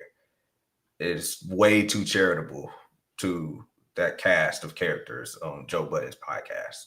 I mean, sure, yeah. Yeah. They just, but sure. But yeah. I think another thing though was even she, what's her name, the lady, I don't know. Melissa Ford. Melissa, yeah. Yeah, even she was also uncomfortable. So could that also be a consequence of being so submerged into a male space that you even as a woman lose your ability to sit with that? over a period of time. Because it was funny. I'm seeing a lot of videos come out of. I saw one video the other day of a woman. She was dealing with. She was talking about dealing with menopause and how her guy or the guy she was dating wanted to talk, and she was like, I don't want to talk. I just want to sit down and drink my coffee. And I commented, I was like, this is what men have been saying for 50 years, but you're going to receive it better from a postmenopausal woman, right? So I say all that to say, like, I think we can become more sophisticated with how we contextualize a lot of the things that are masculine and a lot of the ways that masculinity expresses itself, because what we're doing right now is just demonizing every part of it. Yeah. So wow, man. Okay, this is interesting. So let's contextualize it some, and people don't tend to do well with nuance and layers and contextualizing, but we different over here. So we're gonna do it anyway. Again, brilliant points in a lot of what you're saying, and I still think it's misplaced in this particular scenario. As we talk about, previously leading up to this, men are there to protect, provide, and preside. And you do that through language, even starting internally. Well, what am I actually feeling right now? If a man is incapable of dealing with that, that's not something that we should be okay with. It's okay to be that way. It's not okay to stay that way. Yes, it's something we all need to improve upon and strive upon. You are a man that I hold in high esteem. I don't think that would have disarmed you that way. I don't think Joe Budden's reaction was because, I feel impotent because what I'm going to do, I'm going to go ride on it. I feel like he just didn't have the depth. Didn't have the vocabulary, yeah. He didn't have the vocabulary or the depth to know what he was dealing with. And I think I referenced the interview I did with Chuck D some weeks ago when I was doing a college project, a video project, and I interviewed Chuck D, and his interview, man, was just brilliant. His whole hour and a half long, maybe, and you can just watch it unedited. I probably asked him 3 or 4 questions the whole time. He just rolled. And one of the things that stuck out as he was talking about rap music was, being a wordsmith and being, skillful with your words, and how even in interviews, right, how you could just get men stumbled up and tripped up with their words. So they can say something. You say, well, when you say this part, what do you mean? Well, hold on, wait, you said that. Now, what does that mean? And within 2 or 3 questions, I ain't even got to throw no blows at you. All I got to throw is 3 questions at you.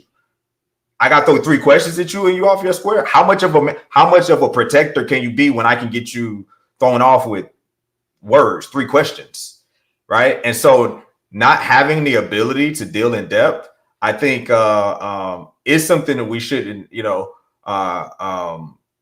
excuse and gloss over.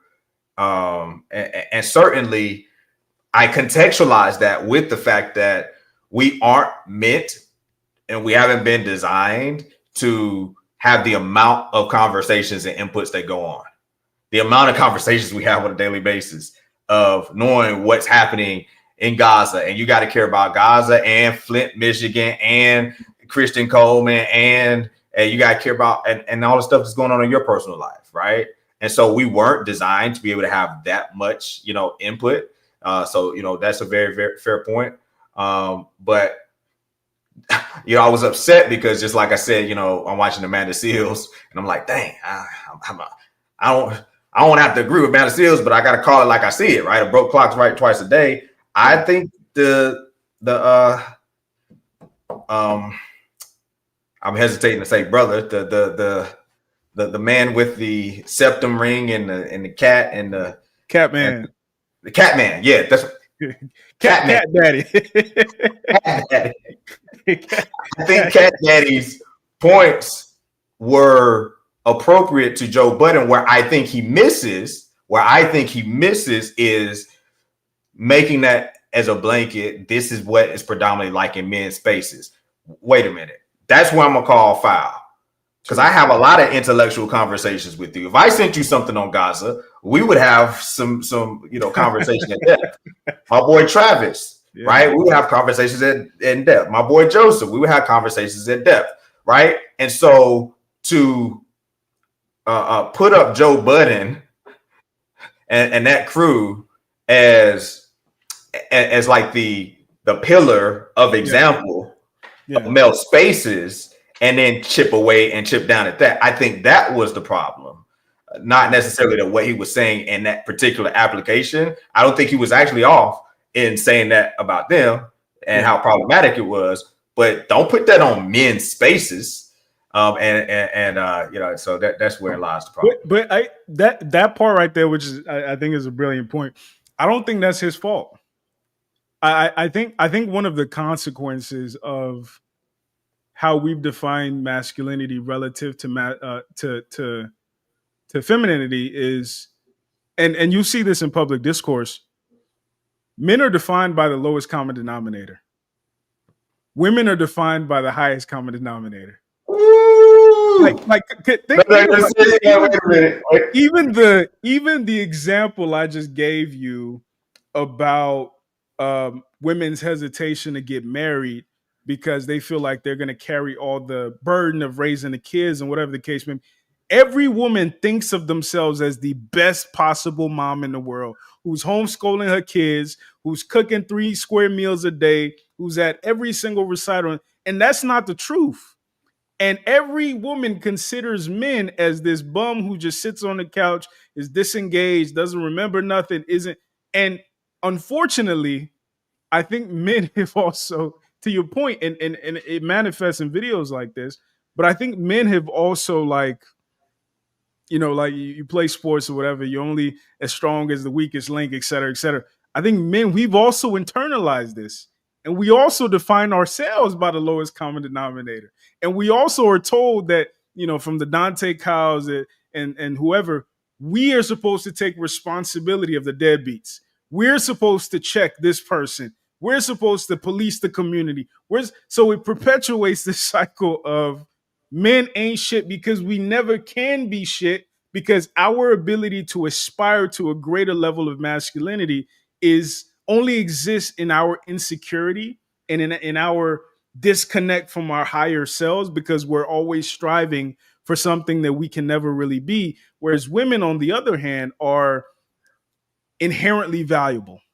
They're inherently good, and they've also drank that Kool-Aid. So even when they do things that are off, they're trying to get back to their nature. Whereas men, in some way, we're trying to get away from our nature. Because the idea is that male nature is negative, female nature in its essence is positive.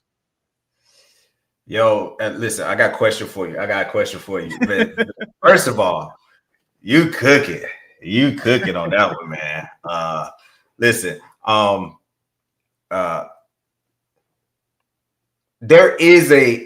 think there is a utility to us being harder on ourselves, if you will, and challenging it. And hey, we're only as strong as our weakest link. Think of this mentality when it comes to building. If we're only as strong as our weakest link, and we're going to have a hyper level of, watch this word, accountability. I don't think it's coincidental that women are considered they can't take accountability with this point here, that they all think they're the best versions. There's a connection there. And so because if we're amongst men, we're like, nah, bro, you ain't on your square. We not, yes, Quint, yes, brother, you a 10. What? No, bro. Hey, you ain't on your game. You need to get on your stuff. Like, so there's a utility to us, you know, a rising tide raises all ships. I saw a post with these 2 billboards, and it was like for graduation, and it was like a black dude sagging, and then another black guy with a cap and gown, and it said, "Show your mind, not your behind." And then there was a female version where it was a woman with the cap and gown and a woman, you know, showing some revealing tight, showing a butt, right? And it says, "Show your mind, not your behind." The response between the men to that and the women was starkly different, as you could imagine. The men were like, yeah, man, we gotta do better. We gotta hold yourself accountable. Yeah, brothers, you can't be just out here, man. I was just sagging thing. We gotta represent ourselves, black male image. The women, well, first of all, I'm gonna do both. The women, right, like wouldn't take an accountability because they see themselves already as a 10. So I do think there's a utility in us, being willing to say, like, nah, let's craft. Let's look at the areas of flaw. Even I've noticed it with my wife, who's amazing, and how we take at criticism, because I critique and criticize myself so much. Criticism hits me differently, right? Then particularly understanding that when you have a good woman, she sees you as Lord, right? You see it like biblical text, like women called their husbands Lord, right? Sarah called Abraham Lord. That means master, right? Like my wife's told me this. Like the criticism, I have to be very careful with my tone, tact, and timing, because she's like, babe, I see you as Lord. So it hits her, and I have to be mindful of that. But like, if I get a critique, like, I actually want to be better. So a lot of people say to me, like, you always think you right. And I'm like, duh. I think that's one of the dumbest statements. So of course I think I'm right. If I thought I was wrong, I wouldn't think that. I wouldn't say it. Yeah. I would say what they mean is you're not willing to change your opinion when you're wrong. And nothing could be further from the truth, because the reality is I don't want to be wrong any longer than I have to be. If you present me with new information, I have no problem with saying I was wrong and now I've changed my mind. I don't ever want to be wrong any longer than I have to be. So if I'm wrong in how I'm behaving and how I'm acting and what I'm thinking and what I'm espousing, if I'm wrong in any of it, show me. Now you got to actually convince me that I'm actually wrong. Well, if I see the error of my ways, I'm not about, it ain't about who's right. It's about getting it right. And so with that being said, right, the question is, one, is there some utility in us having this approach of like, yeah, no, it is about, we're only as strong as our weakest brother, right? If there is some utility to that, one, is there utility to that? And if so, how do we counterbalance, right? The offset, the negative aspect of what ends up happening, where our collective image, takes a hit. That's not, helpful. I think I think I think part of the tragedy of wisdom is it we talk a lot about the flame in the frame, and the wiser you get, I think up to a certain point, like it shrinks the flame, right? Like one of James Sexton's favorite quotes, he says, "I wish I knew no astronomy when stars come out." And whether you're talking about women, whether you're talking about the political world, or whatever the case may be, I think we want to believe in magic. But I think that the more insight you get, the more wisdom, the more experience, a lot of that magic becomes demystified, and you realize, oh, it's really not magic. It's just this and this and that. And I say that to say, I think that a lot of the positives of masculinity and femininity come with negatives. A lot of the negatives come with positives.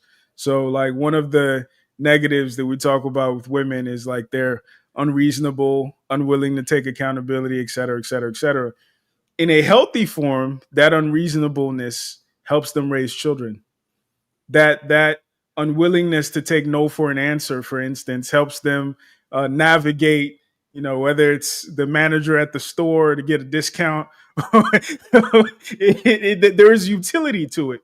And similarly, I think that when we're talking about men considering ourselves from the perspective of the lowest common denominator, the weakest link, et cetera, the utility is we're constantly striving, as a species, even as a gender specifically, we're constantly, the people who achieve the most are the most insecure people. Going back to sports, Michael Jordan was great because he was insecure. You know, a lot of these entertainers are great because there's an interview that came out with of Kurt Franklin talking about part of how he became a star is because he needed so much attention because he lacked it. His mother gave up on him. He didn't know who his father was. So the only time he felt good about himself was when he was in front of a crowd performing. The problem is we only focus on the in front of the crowd performing, but we forget the things that inform that, which is really insecurity, which is really low self-esteem, et cetera, et cetera. So I think we have to consider that duality. And the reality is, like, men have to feel like we are inherently bad to do good. One of the consequences is women are going to feel like they're inherently good, and it makes them do a lot of bad that they can't even conceptualize as bad. So I think the best thing we can do, because I don't know if like just throwing it all out, throwing the baby out with the bathwater is the solution. But I think the best thing we can do is become more sophisticated, like I said, in men better conceptualizing the fact that although this is necessary, we don't have to define we can look past it as well. And similarly, women can say, although my some of my negative attributes are you know, they have some utility to them, but I can aspire for more as well. So yeah, I think balance is all we can really hope for on both sides. Yeah, and when you speak to sophistication, we have to be sophisticated enough to know that we can not reduce ourselves to being bad in order to strive for better. Mm-hmm.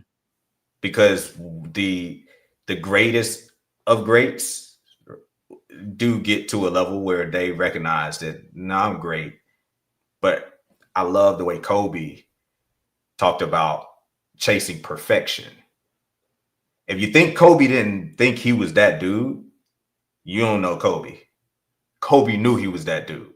He talked about, you know, that one infamous game where he was like almost comically not taking shots because everybody was talking about how much he takes shots. And it was often misunderstood. And I wasn't a Kobe fan while he played, man. And the more I started learning about him after the fact, man, you know, like I wish I could go back and just like watch his career through a different lens now. Yeah. And he was like, yo, why do you think I'm passing? I practice with them. I see what I'm doing and what I'm putting in and what they not. He knew he was great. Mm. If anybody go take and miss or make the last shot, it's gonna be me, right? Because I know what I'm putting in and I know what they're putting in or not putting in. So he knew he was great, but he was still chasing perfection. And so when you talk about the willingness to chase something that you know you cannot reach, there's magic in that. And so I will tell you, as a magician who has been through the arc, once you learn the trick, it loses its magic. But as you lean into it and actually start learning more and more about the mechanisms of magic, of sleight of hand, of illusion, the magic actually comes back. You see this with a lot of scientists that lose a belief in anything bigger and higher than themselves. And then they reach another point of enlightenment where they learn so much science that they're like, no, this had to come from a mind.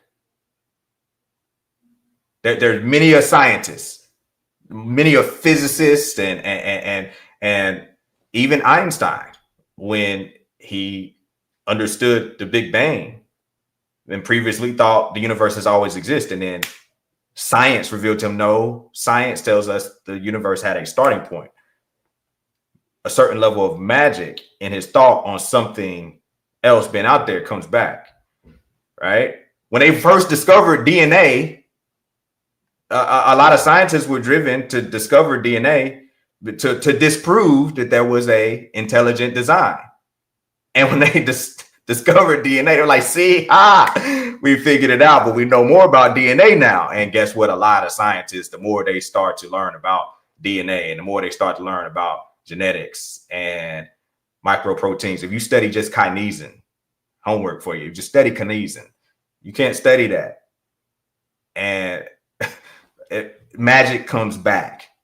And so as we unpack and understand women more, as we unpack and understand ourselves more, there's a level of flame that returns to the frame. That's heavy. I like that a lot. I think that's a good button right there. So to kind of tee up, look at me using corporate slang to prepare ourselves.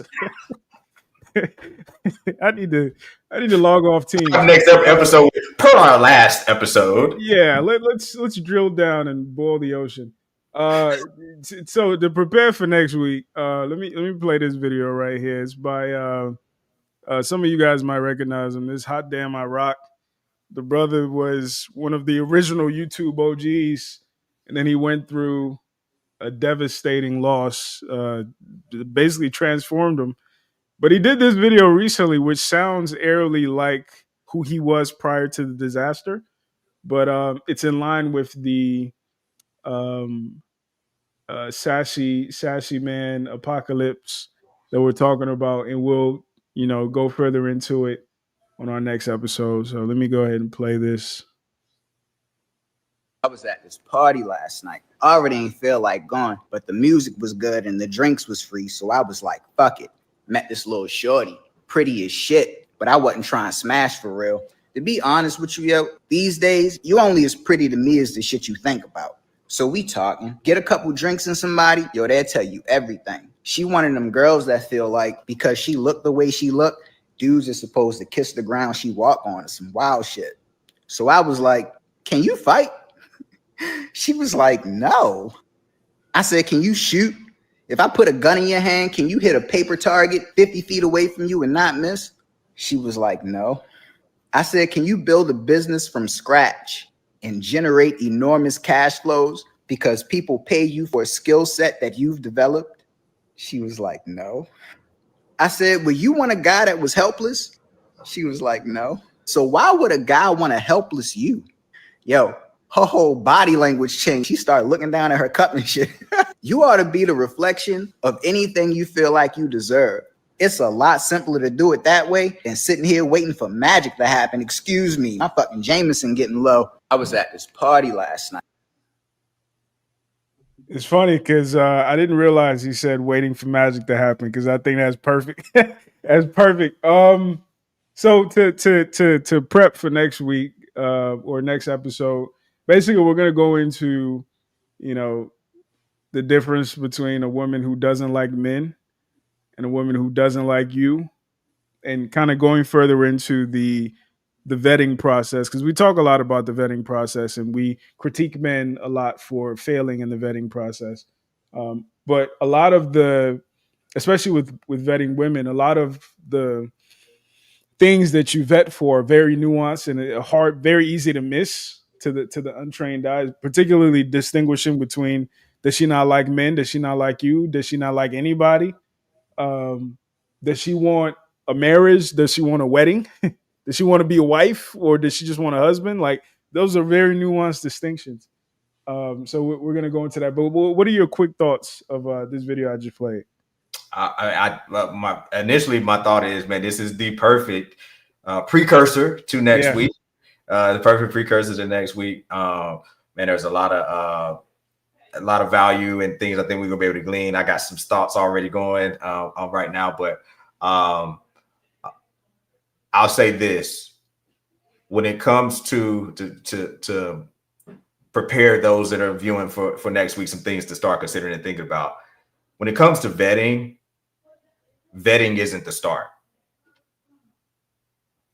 When it comes to vetting isn't the start. So I don't know if I want to hint anymore with that. Let's leave it there, and we'll drill down into that, and we'll try to hit our subsequent episodes. Exactly. We're gonna get all that But as always, appreciate you guys tuning in. If you haven't already, please hit that like button on your way out. I need to do better at checking the likes. I know like people like Kevin Samuels used to bully people and be like the stream. I'll be too wrapped up in the conversation, but please like the stream if you can. It helps the channel out tremendously. Please, and I tell you, it was a great conversation going on in the comments, man. So for sure. you know, yeah. For sure. Shouts out to y'all for engaging. Appreciate you. For sure. Consider supporting the channel. Let me shout out to two brothers who sent super chats. Todd M. He said a little something for this heat. Love this conversation. Appreciate you, brother. Thank you so much. And then Son from Brooklyn, he said, I heard an Imam say the real beauty of men is internal, not external. He said you can't build the world that we exist in if love is not present. Appreciate you, brother. Again, hey, I gotta shout out Todd. He said, I don't know, man. I've studied women a lot, and the magic ain't coming back yet. Man, we gonna like get next into week, Todd. Come back next week. We gonna get it. We gonna get into it. And I mean, I have to sit with that point you just made about like at a certain point, the magic comes back. Like at a certain point of knowledge or of awareness or enlightenment or whatever the case may be. So we'll definitely hit on that. But again, like the stream, appreciate you guys watching, appreciate you guys supporting. Todd, son from Brooklyn, thank you guys so much. Hit the Cash App if you got a few dollars you'd like to send our way. Again, appreciate the brother, Mr. James Penn Jr. I wish I had a round of applause button I could hit. Shout out to you, brother. Shout out to you. So you guys tune in next week. We got a lot more to get into. My brother got to get some rest. You got some traveling to do. Early flight in the AM. Yes, sir. Yes, sir. Yes, sir. So yeah, appreciate y'all. Again, stay tuned for part 2. I might keep the same thumbnail so you know it's part 2. But yeah, we'll see you guys next week. Appreciate y'all.